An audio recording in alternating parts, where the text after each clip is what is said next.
So we're going to move on to chapter 22, and what I want you to start looking for when we're going through a lot of things is the patterns, and then notice how much it builds on what we've already done. And so really we've spent almost 3 weeks on just chapter 19 and 20, and you're going to find that we're going to go through the next 4 chapters probably just 2 days, maybe 3 days max per chapter, because the material is just an addition to what we've already built as a base. So we've got 2 functional groups we're going to talk about. We're going to talk about alcohols. We've already kind of looked at those, and that is if we have an OH group on a molecule. And of course we've also mentioned that if we draw it the other way, it's a HO group. So we try to stick with the OHs because O's are better than HOs, I guess. I don't know. And then we're going to talk about ethers. They're sort of related too. What they are is they're an oxygen that's bonded between 2 different alkane chains. You guys remember what the R means? Not functional group, but remember R is any alkane. And it's just our way of being generic and saying we don't want to give you an actual specific example necessarily of one of those molecules. Instead, we would rather sort of give you a generic version of it. Now, we'll be drawing plenty of them when we practice naming, and we'll be drawing plenty of them when we practice reactions. And so, it won't be too bad. So let's take a look at naming. For alcohols, all we're going to do is we're going to change the end from an E to an OL. So if we normally have, for instance, pentane, if I stick an OH group on it, we'll call this 1-pentanol. And so that OL ending in alcohol is the ending for all alcohols.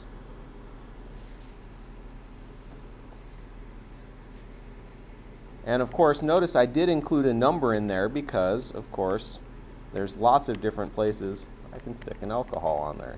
That would be 2-pentanol. And because alcohols are our newest group, we always give them the lowest possible number. Oops, nope. Give the OH the smallest possible number.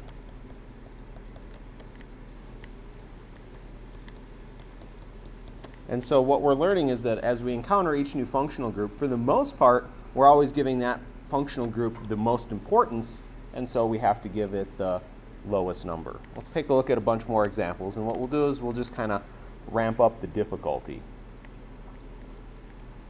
So if I've got an OH on one end of the molecule, and say I overloaded, I put 3 chlorines on that end.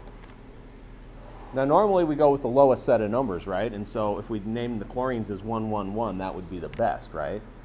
But instead we have to give the OH the smallest number. And so that's going to be 1, and our other end is 5. And so we're going to call this 5,5,5 trichloro-1 pentanol. Oops. Oh well. Be careful too, because next chapter we're going to have ones that end in AL.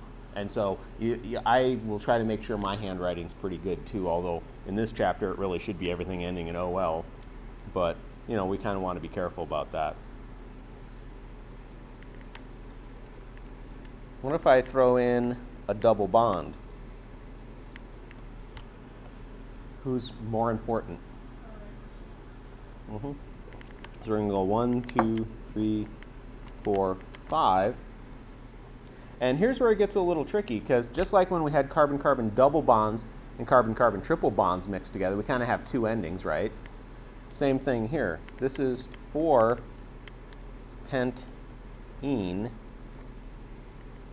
dash 2-ol. And so the 4 is telling me where that carbon-carbon double bond is. The 2 tells me where that OL is. And like we mentioned in class, the newest naming scheme, we had actually named that pent-4-ene-2-ol. And so I think personally that makes a lot more sense. And I kind of like the new naming system. But until your book switches over, I figured it would be way too complicated or way too, I don't know, Well, actually, considering how many people read the book, it probably wouldn't matter if I switched, right? You guys probably wouldn't notice anyway, but someone would notice and be like, what the heck?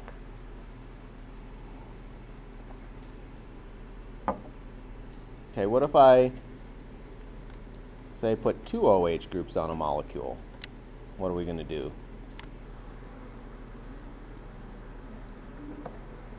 Oh, I didn't even know there was some weird thing on the screen. Yeah, I was going to say, I don't think I can actually get rid. Okay, maybe I can get rid of it. I don't know. I didn't do anything, though. Just let me know if it pops up again and I draw something under there and I'll move it. So what do I do if there's two OH groups? So 1,4-pentane diol. Oops, 6, you're right. I've been drawing so many 5-carbon chains that I kind of just got in that habit. Thank you for paying attention, Jess. Hexane diol. Now, one of the things you'll notice is that in this case we leave the E. And that's to make it pronounce better. It really should be hexanediol or something like that, but they leave the EN if there's a di or a tri or something. Computer's really picky about that. When I grade those, frankly, I kind of look and it's like, if you got the di there, the ol there, and a bunch of numbers, I'm usually pretty happy. Let's see.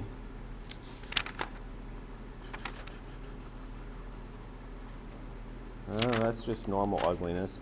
We can, of course, do things like this. If I've got a cyclic compound, what does this turn into? Cyclopentanol. And in this case, notice that the number, there's no number because it's redundant. Meaning in this case, there's all of those 5 positions are the same, so there's no need to number any of those positions.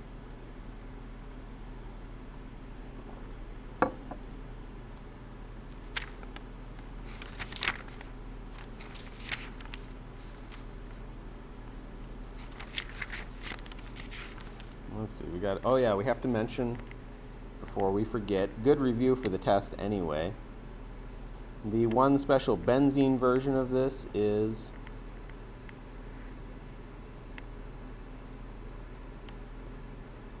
phenol, right?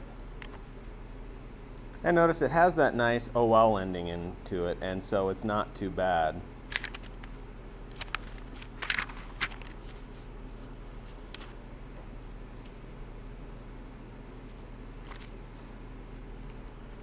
So you guys feel pretty comfortable with alcohols?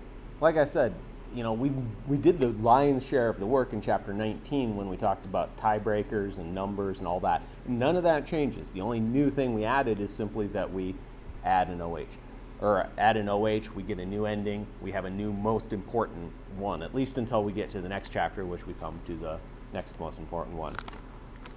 Okay, there is maybe one other, I don't know if I really, I'm going to put it out there just in case you see it, but don't worry about it for this chapter.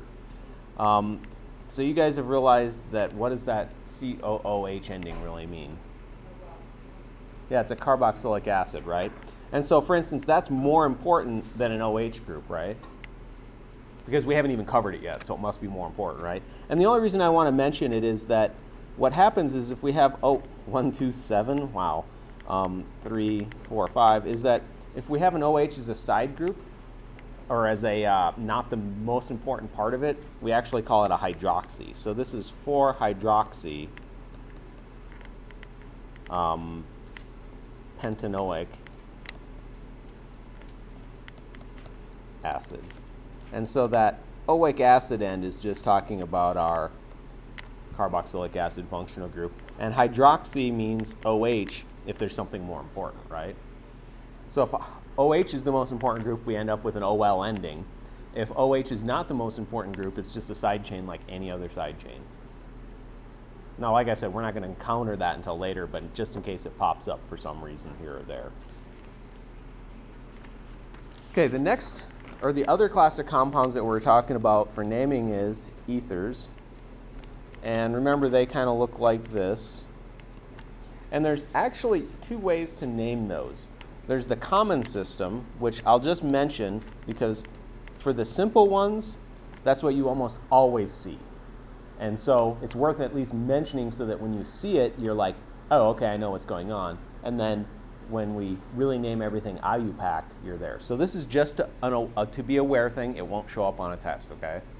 And that's the common system simply names the parts. So if I have something that looks like this, where on one end I have a methyl group and one end I have an ethyl group, we just call this ethyl methyl ether. And I kind of like this naming system simply because it's pretty easy, right? Name what's on the left side, name what's on the right side, and throw the word ether in there. It makes it really obvious what's going on, right? Now the IUPAC system says treat the smaller R group as an ether side chain. And so one of the weird things about ethers is, even though it's a functional group, we actually name ethers like they're side chains. And so they have the same precedence as chloro, fluoro, bromo, methyl, ethyl, propyl. And so they're just that way. And the way we call them is with an oxy ending instead of a YL. And so for instance, this molecule here in the IUPAC naming system, where I've got 2 carbons on one side and one on the other, would be called methoxyethane. And so notice that we're treating this part of the molecule like it's a side chain on that ethyl molecule or that ethane molecule. And really that's not a horrible naming system either. It just kind of works. And now normally we also have to give a location, but again here the location is redundant because on an ethyl molecule 1 and 2 are the same thing, right? It doesn't matter which end you name from or number from. So alcohols, we're learning, is just an OL ending, and it's the same as normal business. Ethers are just side chains. We have to learn a new ending, the oxy ending, but otherwise we name them like normal. The thing that I think is tricky about ethers is sometimes it's hard to tell where the carbons are. Sometimes this bond looks so long that you might say there's a carbon there, right? But think about it this way. If I say that that bond, or if that's really a carbon, then that oxygen is so close to it that, you know, there's not even a little dash to it. And the computer always draws a dash to the next element, right? When Jay's drawing them, sometimes he's not so careful, and, you know, you can always call me on it. But especially like when I'm naming these or drawing ethers, I like to draw both side chains, because sometimes it's hard to differentiate between an ethyl and a methyl, and it really just depends on how they're drawn. So practice on the computer, obviously, there's lots of practice, and so you'll recognize them as they're drawn by the computer for sure, and that's how they're drawn on the test too. So let's just check out a couple tough ones.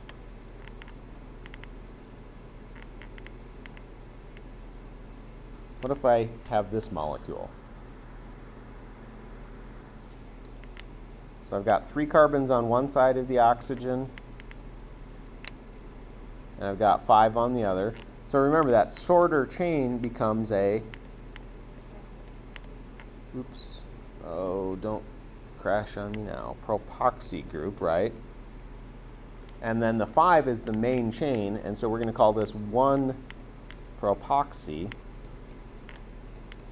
pentane.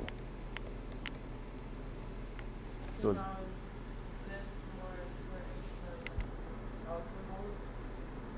no, we always name ethers as a side chain. So even though we kind of covered alcohols a little bit before ethers, because that's how it's done in the book, and it's just kind of how I did it, really is just a side chain. We could even go back and learn how to name ethers way back in chapter 19 if I never told you they were ethers and it was simply a side chain. So, you know, it's just a side chain, same as any other. For instance, if we have something like this, I'll draw mostly the same molecule.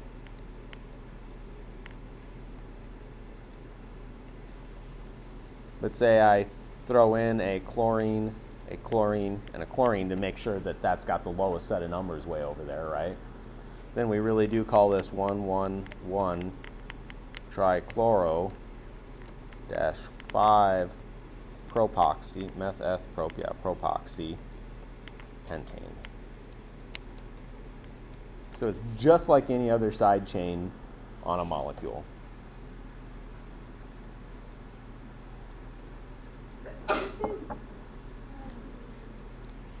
Now you have to be careful. Sometimes these can be drawn a little tricky. For instance, if I have something that looks like this,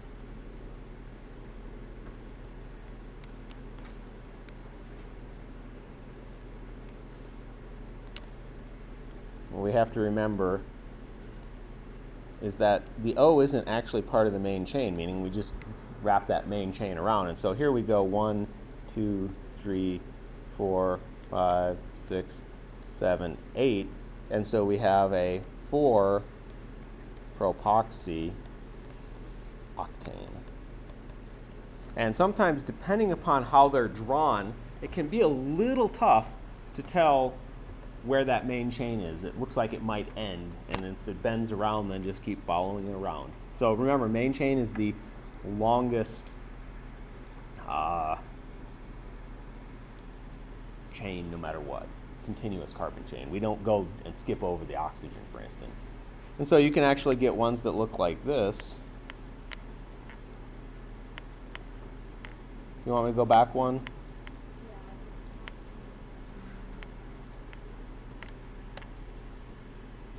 4 propoxyoctane. So if we do something weird like this, and let's see, did I make it symmetrical? 1, 2, 3, 4, 5, 6, 7, 8, 9. 1, 2, 3, 4, 5. 1, 2, 3, 4, 5. Good. So 1, 9, 5. 1, 2, 3, 4, 5, 6, 7.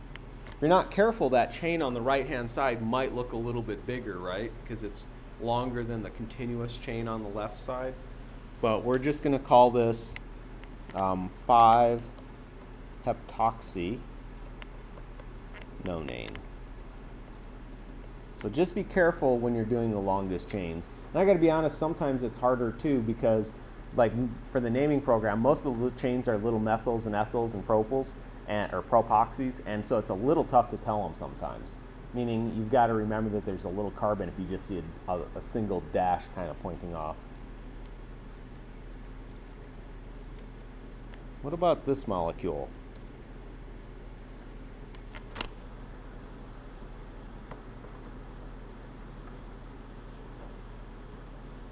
What's my longest chain? I kind of made it very symmetrical, so to make the point. So here we can go like 1, 2, 3, 4, 5. And it really doesn't matter if you counted 1, 2, 3, 4, 5 backwards, or if you even wrapped around, you could go 1, 2, 3, 4, 5. So everything's pretty symmetrical, right? And what I want to point out is we've got a 3-ethyl side chain and a 3-ethoxy. Who goes first? Why? What?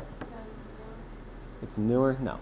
Remember, all of the methoxy, ethoxy, propoxy, it's just like a chlorofluorobromo. It's not more important, even though we've covered it later. So the numbers are tied, right? It's a 3 either way. So what's the next tiebreaker after numbers? Alphabetical. So notice we have to go all the way down to the Y versus an O to see why an ethoxy comes before an ethyl. So we would say that this is 3-ethoxy dash 3-ethyl pentane.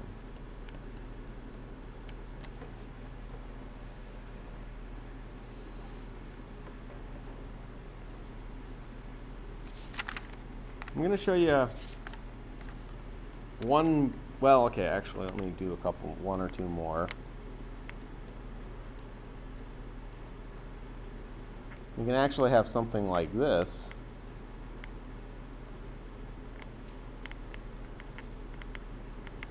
What do you think this is going to be called?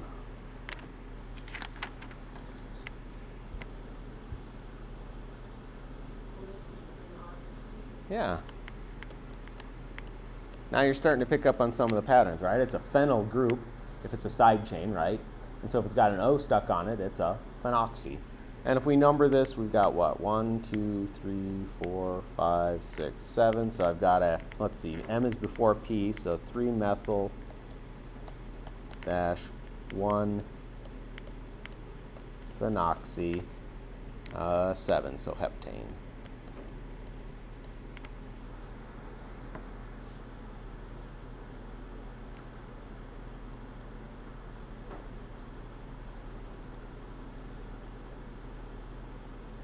Okay, one last example. I'm going to throw it up there as just want you to kind of, if you run across this, because one of the things I did notice is when I was doing naming and reactions, I accidentally mixed a few molecules into the naming part because I'm trying to condense it so I don't have 2 copies of everything that you don't know how to name. And I just want you to realize if you come across it, shrug it off, okay? So if I have something that looks like this, let's see, 1, 2.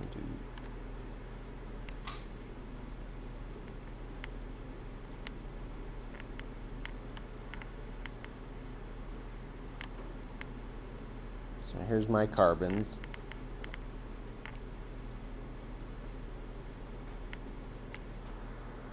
And I want you to be familiar with the nomenclature. And when you see it, just shrug it off, okay? Like I said, there's a few molecules that I need to go back and fix, and it's got to be in a couple spots. So, excuse me, I might miss that somewhere.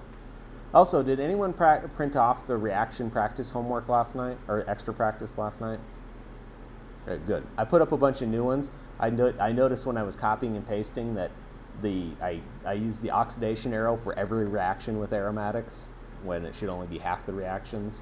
And so, you know, I kind of got over, I forgot to switch it. It's the changing, it's instead of writing RAOX for reaction arrow oxidation, I have to write RA1 for just normal reaction arrow. I forgot to change it. So what makes this one difficult is I've kind of got a side chain on a side chain, right? So here's my main molecule, pentane. And on that pentane, I have a 2-methyl. And then over here, you know, that's a 1-ethoxy, but I've got a chlorine stuck on it. And so really how we name those types of side chains is we would call that 1,2-chloroethoxy. And so if I put it in parentheses, what that's saying is that whole thing is stuck on the other molecule, and that the 2 tells me where the chlorine is on the side chain. And so if you see parentheses in a name like that, all I want you to do is shrug it off and not worry about it, okay? Because you're not supposed to know those. And like I said, I kind of accidentally mixed a few of them in when I was doing reactions, because sometimes reactions can produce molecules that we won't bother learning how to name. In fact, there's quite a few reactions later on that we'll do the reaction and we won't bother to name the actual product for that. So if you see it, wonderful, understand it, realize that it's not something on the test. We're only going to test you on the most basic parts. Okay, let's take a look at some of the physical and physical properties of these molecules. It's kind of a good review of some of the stuff that we're already going to have on the test. So we've got alcohols, and we've got ethers. So an alcohol looks like ROH, and an ether looks like ROR prime. What's really the shape around that oxygen atom? So what's the Lewis structure shape? I drew it linear. It ain't linear, just so you know.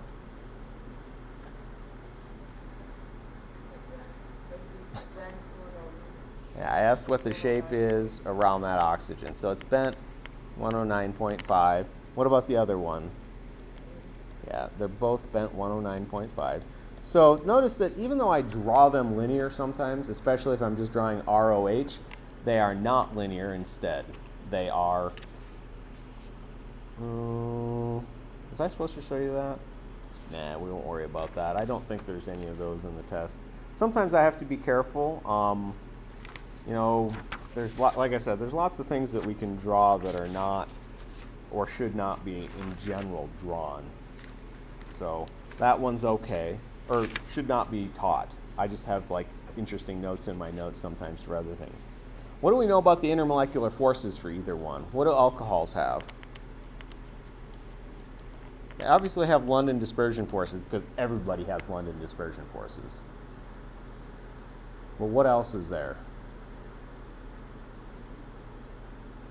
So, yeah, hydrogen bonding.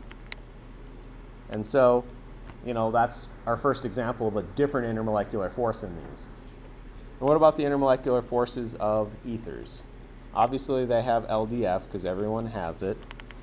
I should point out for alcohols, so what's going to be more important, LDFs or hydrogen bonds? Hydrogen bonds for the most part, especially if we have small molecules, right? Now, if we get a large enough molecule, then the London dispersion forces will be more important, right? What about ethers? What else do they have? What? Well, for small molecules, hydrogen bonds are more important, right? But for large molecules, eventually the LDFs actually become more important because remember, they're proportional to size. What about the intermolecular forces in ethers? Yeah, there's a very weak dipole-dipole. Very weak, almost non-existent.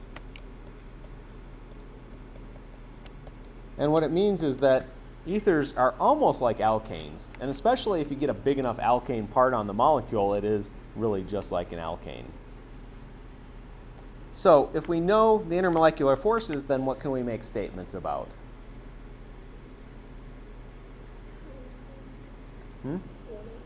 Boiling points and melting points and solubility, right? So continuing that list, so I'm just going to have alcohol on one side and ether on the other. You know, I would just continue writing the columns down on your page. What do we expect for the boiling points and melting points of alcohols? They're what? Yeah, they're going to be large compared to the same alkane, to a similar alkane, I should say. For instance, if we take a look at CH4, that has a boiling point of minus 162 degrees Celsius. Remember, it's a gas at room temperature, right? It's already boiled off long before it gets there, or gets to room temperature. But if I just add an ethyl group, or one alcohol group on it, now its boiling point is 65 degrees Celsius. So essentially, the addition of an OH group changes the boiling point almost 220 degrees Celsius. That's a lot, isn't it? And so just those hydrogen bonds, that shows you how much stronger that is than a corresponding London dispersion force. What about the boiling point of ethers?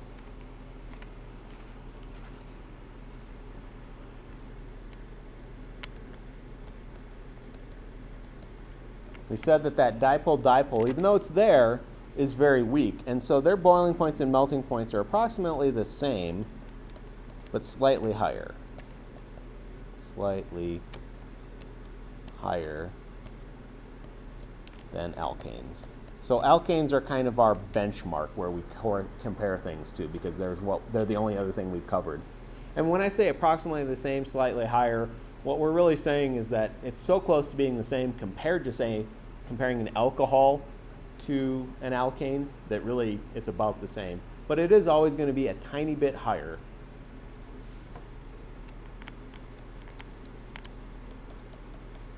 What about, actually I'll do this on its own page just to, so here's alcohol. That way I don't cram and run out of room. Plus I got lots of slides. You guys probably have lots of paper. What about solubility? And when we say solubility, by default, we're generally talking about solubility in water.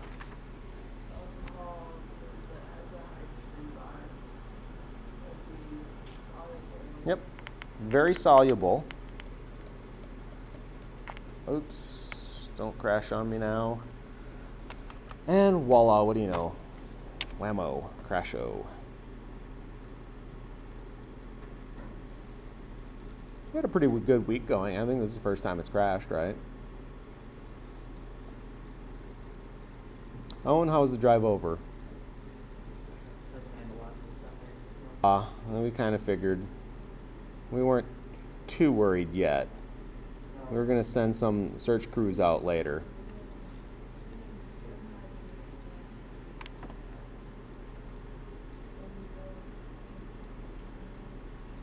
Okay, so we were on solubility. We had alcohol versus ether.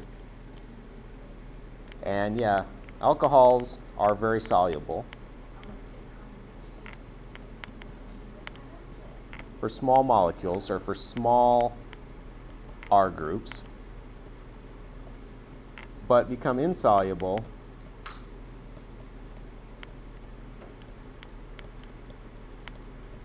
as the alkane part gets bigger. And so what we're saying is that, let me look at the actual numbers.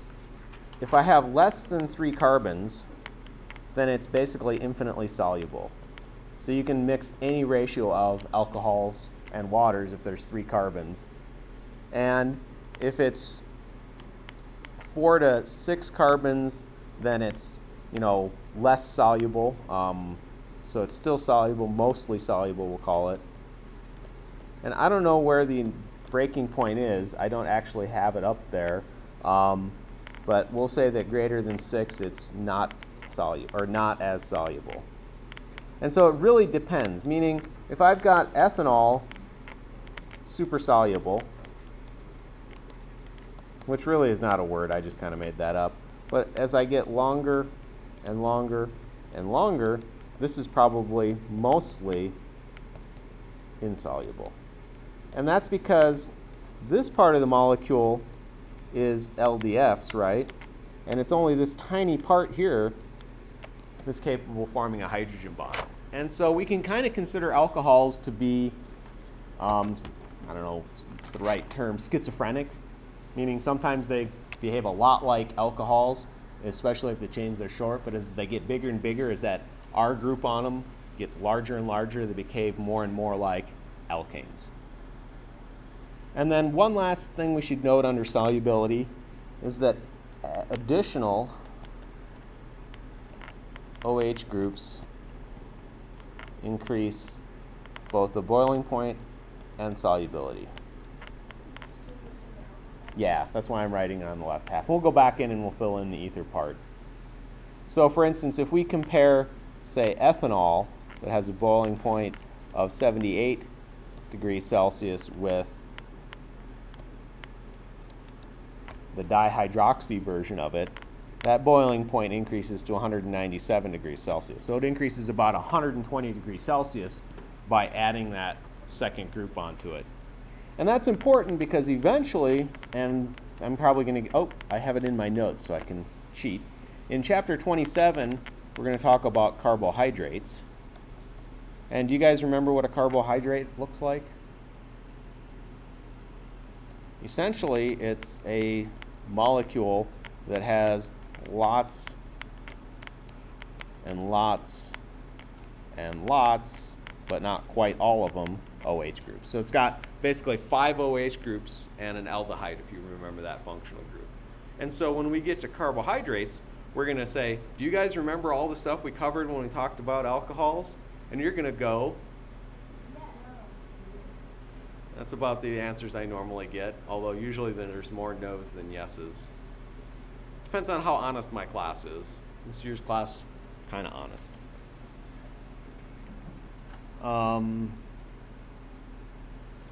For instance, if we also, just as a side note on carbohydrates, if we look at the solubility, this is about 95 grams per 100 grams of H2O.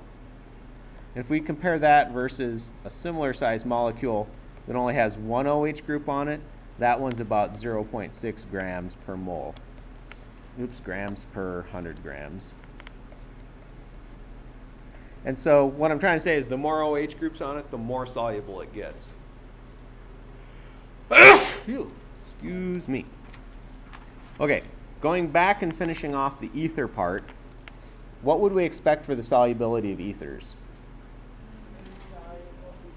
we'd expect that, and that's not a horrible guess. It turns out that even though they have a weak dipole-dipole, they actually are pretty soluble. More than you would expect, because we can have an interaction that looks like this. Dash O. So there's my ether. And that lone pair of electrons there can interact with that partial positive charge on the hydrogens. And so it turns out that solubility is much more sensitive to a certain extent to the intermolecular forces than, say, boiling points or melting points. So that oxygen doesn't really increase the melting point or boiling point that much, but that oxygen is enough to kind of increase the solubility. And so these tend to be pretty soluble, similar to alcohols, in fact. And so if we have small R groups, they're going to be soluble, but as that R group gets bigger and bigger, it's going to be insoluble. So, something like, where it's just two methyl groups, that's probably infinitely soluble. You get to something where, you've got a bunch of R groups on either side, that's probably insoluble. And so, in this case, size matters. We should also point out one more thing that I kind of forgot to mention when we were talking about boiling points. What do we know about the boiling point of anything as it gets bigger? It goes up because the London dispersion forces go up, right? So we have to be very careful when we make comparisons. Meaning, if I have a very large molecule with just one OH group versus a very small molecule with, say, two OH groups, it's kind of tough to tell which one should have the higher boiling point or melting point. Because the larger molecule should have a higher one, right? But two OH groups also increases it more a lot. And so when we make comparisons, we'll always have to be careful what comparisons we make and make sure that we're only kind of changing one thing, either changing the number of OH groups on the molecule or changing the size of the molecule, but not both at the same time. What would the larger one be? Well, like I said, if we made this comparison, if I said,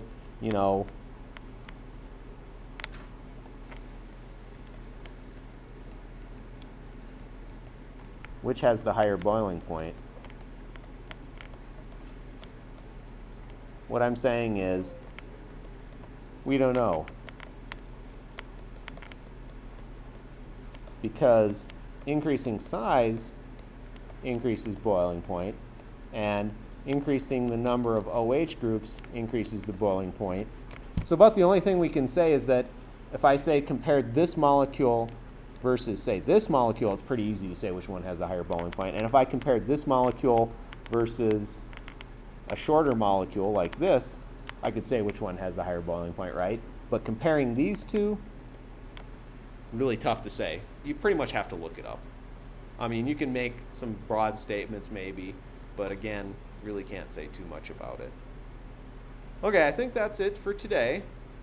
You should be able to, if we're thinking about next week, just to keep us honest, Monday we're going to have a test all over chapter 19 and 20. Tuesday we're going to start lab, I don't know, it's the lab that's called alcohols. It's the next one in there, right? And let's plan on homework 20A being due on Tuesday.